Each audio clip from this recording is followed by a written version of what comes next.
O que a gente tem primeiro na nossa parte 2? Primeira dúvida aí que vocês já pensaram em como melhorar a lógica, né?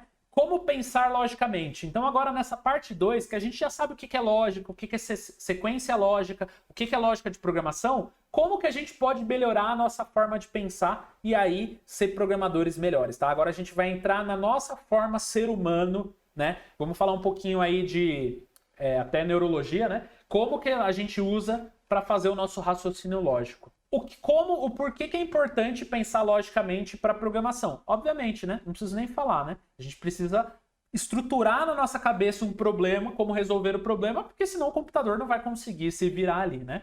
Então, primeiro, a gente precisa entender como nós, seres humanos, tomamos decisões, ou como que a gente faz raciocínios lógicos, né? O que é raciocínio? Exercício da razão pelo qual se procura alcançar o entendimento de atos ou fatos, se formulam ideias, se elaboram juízos, se deduz algo a partir de uma ou mais premissas. Ou seja, o que é exercício da razão? Você forçar seu cérebro a fazer alguma coisa que procura alcançar o entendimento de qualquer coisa, desde atos e fatos, né? Ou seja, o que é um raciocínio? Eu quero saber se isso aqui é preto. Como que eu faço para saber se isso é preto? Eu olho, uso meu globo ocular processa essa informação e identifica se o fundo é preto ou não. Eu fiz um raciocínio, meu cérebro raciocinou se essa cor é preta. Outra coisa é se formulam ideias. Por exemplo, quando eu quero resolver um problema, eu preciso dar ideias de como resolver esse problema, né? Então, sei lá, meu fio do computador, né, meu cabo aqui de energia cortou. Eu preciso de ideias, caso eu seja uma pessoa criativa, de como resolver. Caso eu não seja uma pessoa criativa, eu preciso de uma solução, que ainda é um raciocínio. Qual que seria a solução? Comprar um cabo novo. Qual que seria uma ideia? Eu passar uma fita isolante e refazer uma emenda elétrica e aí o meu cabo voltar a funcionar. Tudo isso parte do nosso raciocínio. A gente foi atribuído a um problema ou a gente elaborou um juízo. Por exemplo, o que é o nosso raciocínio? Quando a gente vai entrar numa votação, a gente toma um raciocínio, nem sempre, né? Mas às vezes a gente toma um raciocínio e aí a gente pega e, dado um raciocínio, a gente pega e vota. Eu fui lá, analisei, e aí eu tô falando de votação de qualquer coisa. Qual carro mais bonito? Eu vou olhar o carro A, o carro B, e aí eu vou tirar juízos. O que é juízos? Pro meu gosto, esse carro aqui ele é mais bonito porque ele é vermelho. Pro meu gosto, esse carro aqui é mais legal porque ele tem uma roda mais bonita. Isso são juízos. Então, a partir do momento que eu faço toda essa analogia, eu estou exercendo o meu raciocínio. Perceberam que o raciocínio ele tem várias formas, né? Eu posso entender fatos, eu posso formular ideias, eu posso elaborar juízos, eu posso deduzir algo de uma ou mais premissas. Então é isso que é raciocínio, tá, gente? É literalmente a gente pegar e exercer nossa massa cefálica aqui, ela exercer um trabalho de raciocínio, de razão, né? Raciocínio vem de razão, para que a gente chegue num resultado ali que a gente quer. Dei vários exemplos aí, a gente poderia ficar escolhendo. Por exemplo, nessa imagem, a pessoa está decidindo, através do raciocínio, qual é a porta que ela vai acessar. Mas aí tem uma parte importante. O raciocínio por si só, ele não se dá num resultado fácil de entender. Então imagina que eu falo assim, entre essas três portas, a porta da esquerda ela é mais fácil de abrir. É um raciocínio, certo? Eu fui lá e elaborei um juízo que a porta da esquerda é mais fácil de abrir. Porém, isso é bastante para você tomar uma decisão? Só saber que a porta da esquerda é mais fácil de abrir é o suficiente para você tomar uma decisão concreta? Não é, né? Por isso, a gente vai falar da segunda parte, que é o raciocínio lógico. É um processo de estruturação do pensamento de acordo com as normas da lógica que permite chegar a uma determinada conclusão e resolver um problema. Ou seja, o raciocínio é uma estrutura, é uma resolução do problema. O raciocínio lógico é você juntar várias e aí sim você tomar uma decisão. Quer ver como fica mais fácil? A porta da esquerda é mais fácil de abrir. A porta do centro está trancada e a porta da direita está emperrada. Qual é a porta mais fácil de acessar?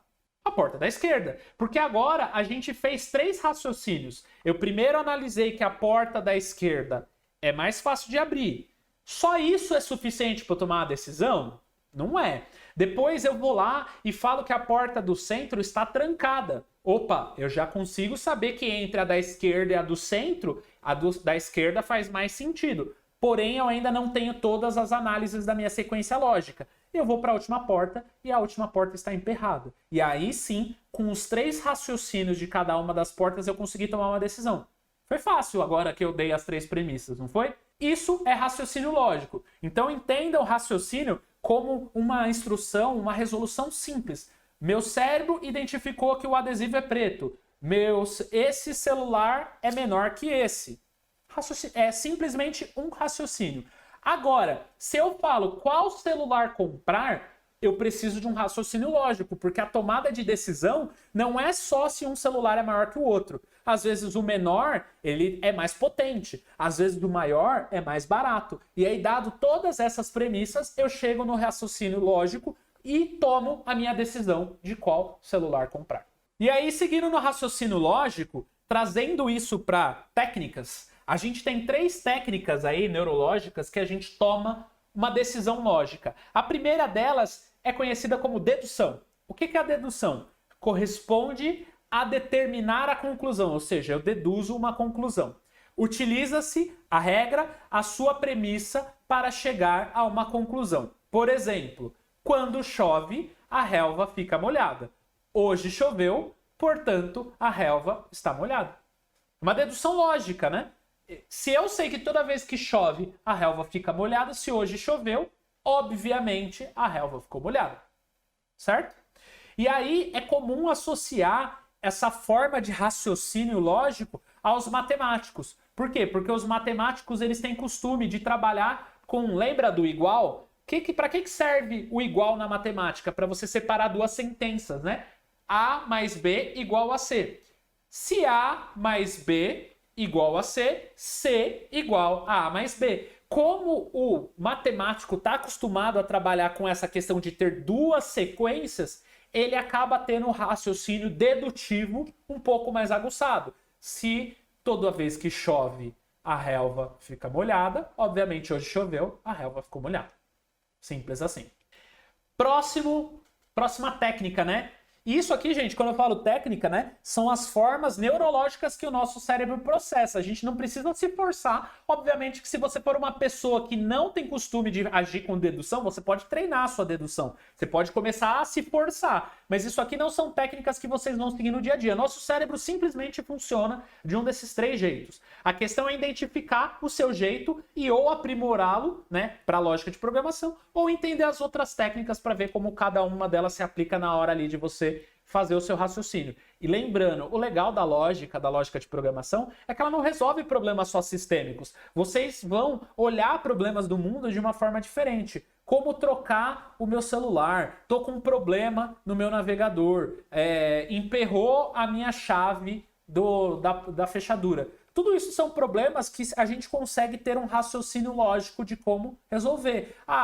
Por exemplo, da fechadura. Minha fechadura não está funcionando. Eu vejo se a chave está entrando. Se ela não está entrando, eu vejo se tem algum miolo dentro dela. Com isso, eu já consigo começar a tirar, né? Eu consigo já tirar raciocínios de qual seja o problema. Não, o problema efetivamente é porque tem uma chave lá dentro. Se eu, por exemplo, pegar algo fino e fazer uma pressão, eu vou tirar aquilo que está obstruindo e vou conseguir abrir e utilizar minha fechadura de novo.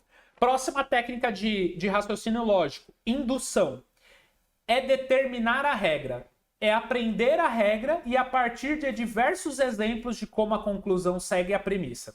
Exemplo, a relva ficou molhada todas as vezes que choveu. Então, se chover amanhã, a relva ficará molhada. É comum associar os cientistas a esse estilo de raciocínio. O que é isso? O que são os indutivos aí, né? São pessoas que abordam comportamento, pesquisadores, né? O que um pesquisador faz? Ele vai e analisa uma amostragem. Vocês já devem ter ouvido falar de amostragem, né? O que é uma amostragem? O que o Ibope faz, né? O Ibope, ele tira ali a pretensão de voto através de uma amostragem. Ele não entrevista todas as pessoas de uma região. Ele vai lá e tira uma amostragem, ou seja, qual que é essa amostragem, tá? Eu entrevistei 1000 pessoas de uma cidade que tem 10 mil habitantes. Logo, eu entrevistei 10% daquela cidade. Com 10%, eu entendi que a intenção de voto no candidato A é 43% e no candidato B é 50%. E 7% de nulos. O Ibope pega essa amostragem e aí ele vai fazendo isso vários dias. Prestem atenção, a indução não é direta. A indução ela leva um tempo para você chegar no resultado. A relva ficou molhado todas as vezes que choveu. Perceba que para você chegar no resultado da indução, você precisou esperar chover várias vezes? Porque você não consegue chegar num resultado de amostragem, num resultado científico, você não consegue pegar uma pesquisa, faço uma pesquisa aqui de quantas pessoas gostam de programador. E aí, com essa pesquisa, eu vejo hoje que 10 mil pessoas gostam de programador. E aí é o suficiente, eu já pego e publico essa pesquisa. Essa pesquisa vai ser uma pesquisa válida? Não vai, né? Porque as pessoas mudam o comportamento. Eu entrevistei a amostragem num único dia. Pode ser que se eu entrevistar as pessoas no outro dia, no mesmo horário, seja uma outra conclusão. Se eu peguei hoje, na segunda-feira, entrevistei as pessoas e deram 10 mil pessoas gostam de programação, amanhã podem ser só 2. E no outro dia pode ser só uma. Ou seja, por sorte, no primeiro dia deu 10 mil, ou por algum motivo específico.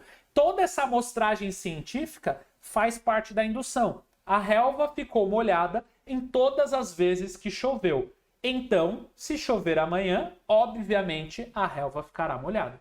A gente tira essas conclusões da vida, né? Por exemplo, aquela indução dos nossos avós, né? Vento de chuva. A gente sabe que vai chover por causa do vento. É uma indução, porque logicamente a gente já sabe que toda vez que faz aquele vento de chuva é propenso que vai chover. Um outro exemplo, de indução que a gente tem ao longo da vida. A gente sabe uma série de fatores que a gente gosta. Então, automaticamente, eu gosto de chocolate, eu gosto de biscoito e eu gosto, de caramelo. Falei o Twix aqui. Obviamente, eu vou gostar de Twix. Mas eu só consegui fazer isso, por quê? Porque eu entendi que ao longo da minha vida eu gosto de chocolate. E ao longo da minha vida eu gosto de caramelo e de biscoito. Então, muito provavelmente, eu vou gostar de Twix, que é a junção dos três. Mas e se eu não gostar tanto de chocolate? E se eu gostar só de chocolate meio amargo? Talvez eu já não goste do Twix. Essa é a questão da indução. Você levar em consideração um fato ao longo de um tempo e aí você consegue tirar uma conclusão futura, né? Você consegue prever o futuro, né? Eu consigo dizer que se chover amanhã, a relva vai ficar molhada. Óbvio, né? Porque eu analisei que todas as vezes que choveu, a relva ficou molhada. E por último, né, a terceira técnica que o nosso cérebro utiliza para chegar numa decisão é a abdução. Abdução significa determinar a premissa, usa-se a conclusão, a regra, para defender a premissa. E a premissa poderia explicar a conclusão. Exemplo, quando chove, a relva fica molhada. A relva está molhada, então deve ter chovido. Vocês perceberam que aí tem uma questão de tempo? Quando a gente fala de dedução, a gente tira uma dedução presente. Quando chove, a relva fica molhada. Hoje choveu, portanto a relva está molhada, presente. Certo? Então a dedução é um raciocínio lógico para tomada de decisão no presente. A indução, ela é para o futuro. A relva ficou molhada em todas as vezes que choveu. Então, se chover amanhã, a relva ficará molhada. Se chover amanhã, futuro, a relva ficará molhada. Ou seja, a gente usou a indução para prever o futuro. E a abdução, ela comprova o passado através do presente. Quando chove, a relva fica molhada. Fato. A relva está molhada. Presente. Então deve ter chovido. Passado. Então, é uma terceira forma do nosso cérebro tomar uma decisão, só que agora analisando, né, um fato do passado. Certo? Não é simples, tá, gente? Isso aqui é só para vocês conhecerem, é extremamente importante, mas isso a gente vai fazendo no automático, é só para vocês saberem que isso existe e que faz parte do nosso raciocínio lógico. E, obviamente, que se vocês lerem em cima disso, vocês vão ficar cada vez mais perfeccionistas nesses assuntos. E aí vamos para alguns exemplos aqui. Exemplo de dedução. Premissa 1. Todos os homens são mortais. Premissa 2. Sócrates é homem. Agora, apresentemos uma forma lógica válida. Todo x é y, z é x, logo z é y. Ou seja, eu tive que dar um fato aqui, né? Foi a mesma coisa que a gente falou na dedução passada, né? Toda vez que chove, a relva fica molhada. Ou seja, eu preciso dizer um fato para conseguir deduzir alguma coisa. Sem eu ter um fato, eu não deduzo nada. Então eu deduzi que tudo que é x é y. E tudo que é z é x. Logo, z é y, né? Dedução matemática aí. Veja que as duas premissas obedecem a uma forma lógica válida. Se a conclusão for logo, Sócrates é um mortal, logo, z é igual a y. Vamos voltar na primeira premissa. Quem que é x? X é homens. Quem que é y? Mortais. Então, todos os homens são mortais. Depois, z, Sócrates, é x, certo? Então, Sócrates é z e x é homem, porque a gente já tinha visto x lá anteriormente. Logo, z é y. Quem que é z? Sócrates. Quem que é y? Mortais. Mortal, né? Logo, Sócrates é mortal. Parece coisa do outro mundo, tá, gente? Mas vai fazer sentido, tá? Eu falei que essa matéria era difícil, tá, gente? Me perdoem. Mais um exemplinho aqui de indução, trazendo mesma coisa. Esse aqui vai ficar bem legal para vocês, porque esse aqui ele vai trazer um pouquinho mais de firmamento aí do conhecimento. O ferro conduz eletricidade. O ferro é metal. O ouro conduz eletricidade. O ouro é metal. O cobre conduz eletricidade e o cobre é metal. Antes de eu ler o resto, vocês já viram que a indução ela leva em consideração um comportamento de mais de um fator? Eu analisei o ferro, depois eu analisei o ouro, depois eu analisei o cobre. Eu não consigo tirar uma conclusão indutiva só olhando o ferro.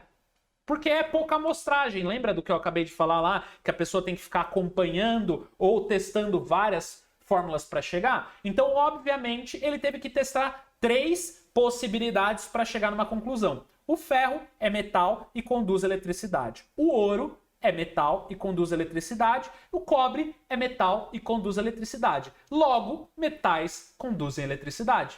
Por que a gente chegou nesse resultado? Porque todas as amostragens de metal que a gente chegou conduzem eletricidade. Então, por esse fato que foi apresentado, a gente conseguiu induzir que qualquer metal conduz eletricidade. Os indutivistas acreditam que as explicações para os fenômenos advêm unicamente da observação dos fatos. Ou seja, eu observei 3 fatos e cheguei a uma conclusão, explicação. Certo? Qual foi a explicação que o metal conduz eletricidade? Eu olhei que o cobre conduz eletricidade, que o ouro conduz eletricidade, que o ferro conduz eletricidade e que esses 3 são metais. Logo, os metais conduzem eletricidade. Tem mais um exemplo de indução aqui, só que essa aqui é uma indução completa. Vocês vão entender por quê. Todo cão é mortal. Todo gato é mortal. Todo peixe é mortal. Todo pássaro é mortal. Temos 4 fatos.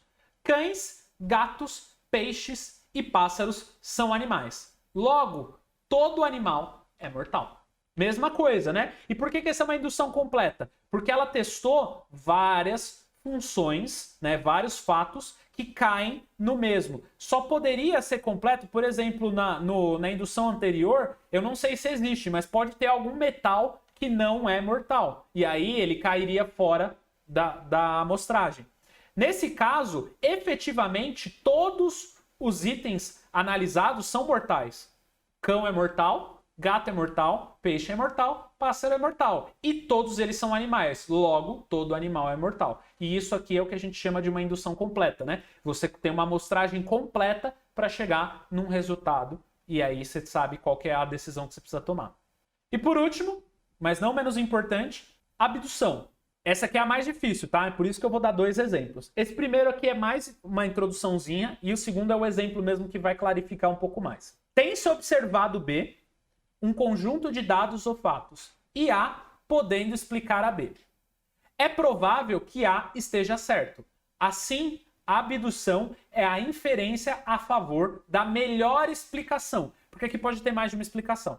A hipótese A, ao ser verdadeira, explica B. Nenhuma outra hipótese pode explicar tão bem B como A. Porque ele fala aqui, ó, tem-se observado B e A podendo explicar B. Ou seja, se A pode explicar B, muito obviamente, né? A hipótese A, ao ser verdadeira, explica B. Já deu a condição aqui. Nenhuma outra hipótese pode explicar tão bem B como a A. logo A é provavelmente verdadeira. E aí vocês devem estar com um nó na cabeça. Vou trazer um exemplo que vai ficar mais claro. Quando chove, a grama fica molhada. A grama está molhada, então pode ter chovido. Vamos trazer agora aqui. Eu tenho observado quando chove. Observei o B. E aí eu tenho algo que explica o B. A grama fica molhada.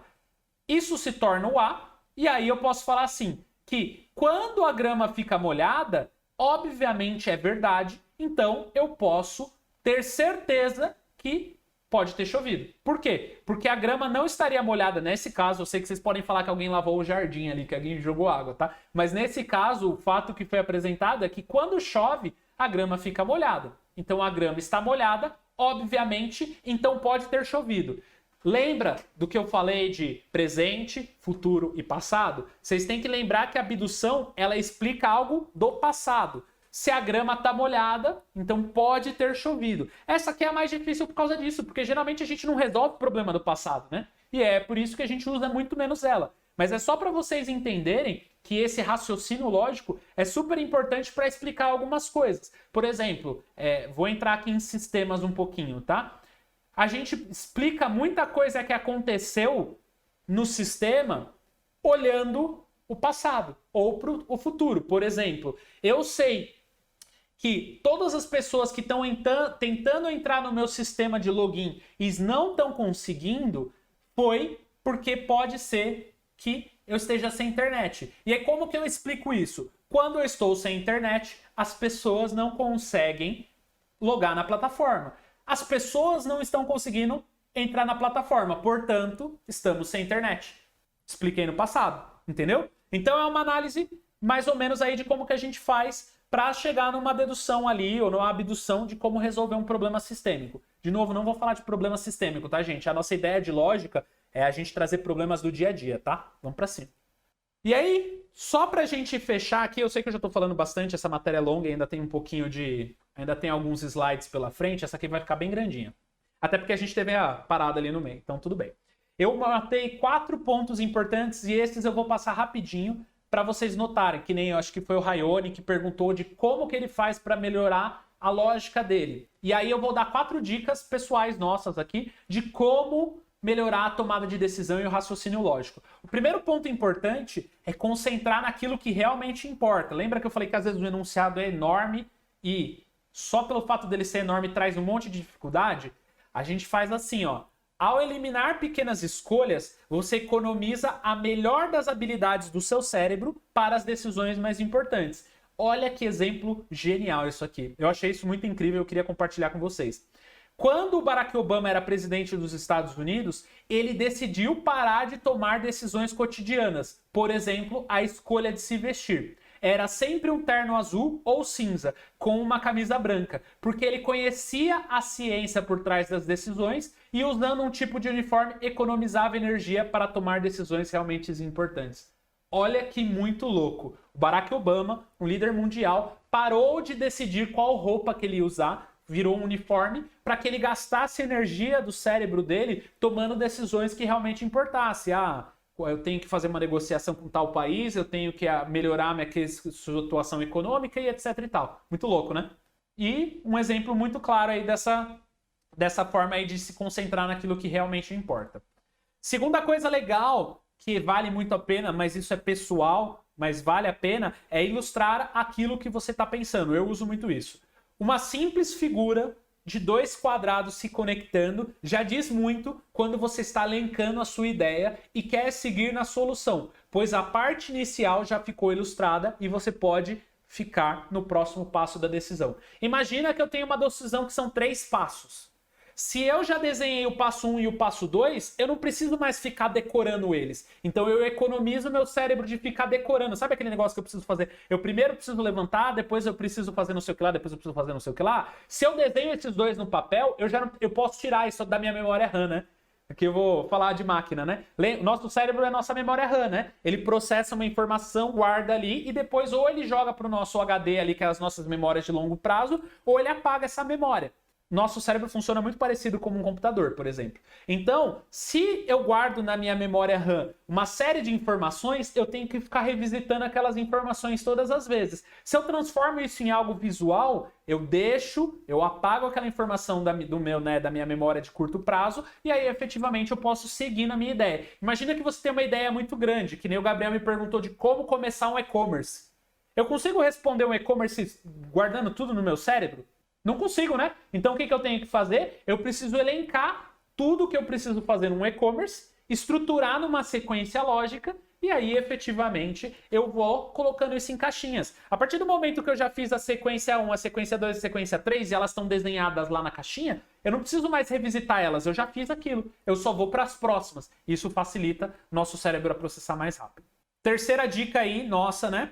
Quando você vai resolver um problema, tente olhar em todos os ângulos possíveis. Geralmente, quando a gente vai resolver o problema, a gente vai direcionalmente no problema. Então, eu quero abrir a latinha lá de Coca-Cola. Só que o anel quebrou. E aí, como que eu resolvo esse problema? Geralmente, a gente vai numa linearidade, né? Eu só consigo abrir a latinha com o anel. E se eu tô sem o anel? Eu olho de outros ângulos e assim eu consigo efetivamente tomar uma decisão melhor de como resolver aquele problema. Isso é super legal, gente. Isso é um exercício muito válido que a gente fala de lógica. Olhar um problema de vários ângulos. Assim, efetivamente, você consegue olhar e ver se talvez aquele ângulo que você enxergou primeiro, você vale muito a pena. Eu vou dar um exemplo na música. Quando eu trabalho com produção musical e tudo mais, a gente tem o costume de nunca gravar a música a primeira vez com aquilo que a gente criou. Porque às vezes a gente quer testar outras coisas. E se eu testar a guitarra desse jeito? E se eu testar o baixo de outro jeito? Isso daí gera outros ângulos. E aí talvez o resultado seja melhor do que eu peguei e gravei a música no primeiro dia. E aí, por último, uma última diquinha nossa aqui, que anotar nunca é demais. Quando você está com um enunciado, quando você está estudando, que vocês estão estudando lógica de programação e tudo mais, esses enunciados às vezes são grandes, né? Então anotar os detalhes importantes, seja em desenho, seja, né, pegando ali, rabiscando uma parte do texto ou uma parte do que você tá lendo ali no PDF, você marcar ali com sublinhado e tudo mais, isso facilita, porque na hora que você olha o problema de novo, geralmente você vai ler o problema 2, 3 vezes até executar. Quando você lê o problema a segunda vez, você já vai focar naquilo que importa, porque aquilo já vai estar anotado. E aí vem a parte que importa do nosso conteúdo. A gente falou muito de raciocínio lógico, a gente falou muito de sequência lógica, porém a gente está falando de soluções do dia a dia para a nossa vida. E a nossa máquina não é um ser humano. E aí vem o grande X da questão. Como que eu desenvolvo um raciocínio lógico para uma máquina? E essa é a nossa parte importante da nossa aula que a gente vai treinar ao longo das próximas aulas. Além de melhorar o nosso raciocínio lógico, a gente tem que ter o trabalho de fazer com que a máquina entenda. E aí vem a parte legal, tá? Vou apresentar um problema para vocês aqui do nosso dia a dia. O problema de ser programador. Minha mulher disse: amor, vá no mercado e compre uma garrafa de leite. Se tiver ovos, traga 6. Eu voltei com 6 garrafas de leite. Ela disse: por que diabos você comprou 6 garrafas de leite? Porque eles tinham ovos.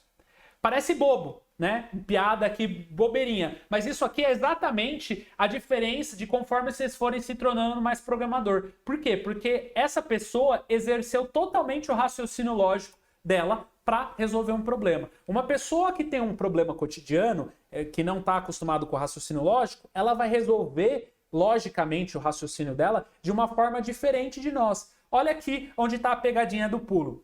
Vá no mercado e compre uma garrafa de leite. Ele já comprou uma. Ele já sabia que ele tinha que comprar uma. Se eles tiverem ovos, traga 6. Só que o enunciado está focando em quê? Garrafa de leite. Então, pensando como máquina, o 6 aqui está se referenciando a variável lá de cima, o fato primeiro, a instrução primeira, que é o que? A garrafa de leite. Então, automaticamente, quando ele chegou no mercado e viu que tinha leite, ou que tinha ovos, ele trouxe 6 garrafas de leite. Porque, analisando, né, como uma máquina friamente, é isso que a máquina processaria. E aí eu trouxe esse exercício porque é exatamente isso que eu quero que vocês entendam. A nossa máquina, por mais que elas sejam máquinas brilhantes e muito rápidas, elas são apenas máquinas muito rápidas eletrônicas. Elas não tomam decisão sozinha. Até uma inteligência artificial, no momento de hoje, não toma muita decisão sozinha. Desliga ela da tomada. Ela não tem o poder de se manter e tudo mais. Então ela continua sendo uma máquina eletrônica muito rápida. E a gente precisa justamente fazer essa nossa sequência lógica, essa nossa lógica de programação que a gente vai escrever em português aqui para ficar claro, a gente precisa que essa lógica de programação seja passada para a máquina. E aí a gente tem que pensar da maneira mais burrinha possível. A gente tem que entender que a máquina é burrinha. Se a gente não explica direito o que a gente quer, a máquina vai fazer errado. E esse é o grande problema de muitos programadores, que pulam a lógica e aprendem linguagem de programação, porque eles não entendem que a máquina precisa ser passada exatamente aquilo que precisa ser feito de uma maneira lógica. Se você não passa logicamente aquilo que você quer passar para a máquina vai fazer errado. Tem algumas coisinhas aqui que é importante a gente saber da máquina. Tá terminando essa matéria, tá? Para vocês descansarem um pouco. Por mais que as máquinas sejam super velozes, elas ainda dependem da solução vinda de alguém. Ou seja, se eu não falar, se o sistema operacional não falar, se o aplicativo que estiver aberto não falar, a máquina não sabe o que fazer, a máquina fica parada. Se eu não fizer nada com a máquina agora, se eu só deixar ela ligada, o sistema operacional vai ficar cuidando ali que a máquina fique ligada, que a tela fique aparecendo, mas a máquina não vai fazer nada. Por exemplo, a máquina não vai abrir o Word se eu não for lá e falar, máquina, abre o Word. Instrução básica, instrução simples. Agora, se eu virar para a máquina e falar assim, máquina, abre o meu joguinho. Já é uma instrução complexa. Por quê? Porque ele tem que fazer uma série de coisas no joguinho. Então, por mais que as máquinas sejam velozes, elas ainda dependem dos nossos comandos. E os nossos comandos, a nossa instrução lógica, é passada para a máquina através da lógica de programação que vira código na linguagem de programação.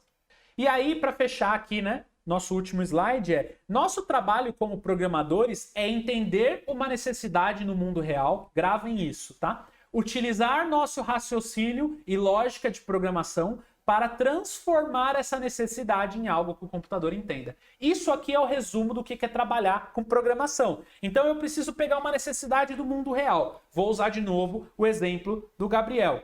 Eu quero fazer um e-commerce. Por que eu quero fazer um e-commerce? Porque eu sou uma loja que quero vender na internet. Na verdade, você não faz um e-commerce porque você quer fazer um e-commerce. Na verdade, você tem uma necessidade do mundo real. Qual que é essa necessidade do mundo real? Eu sou uma pessoa que vende roupa, por exemplo, e eu quero vender mais roupa.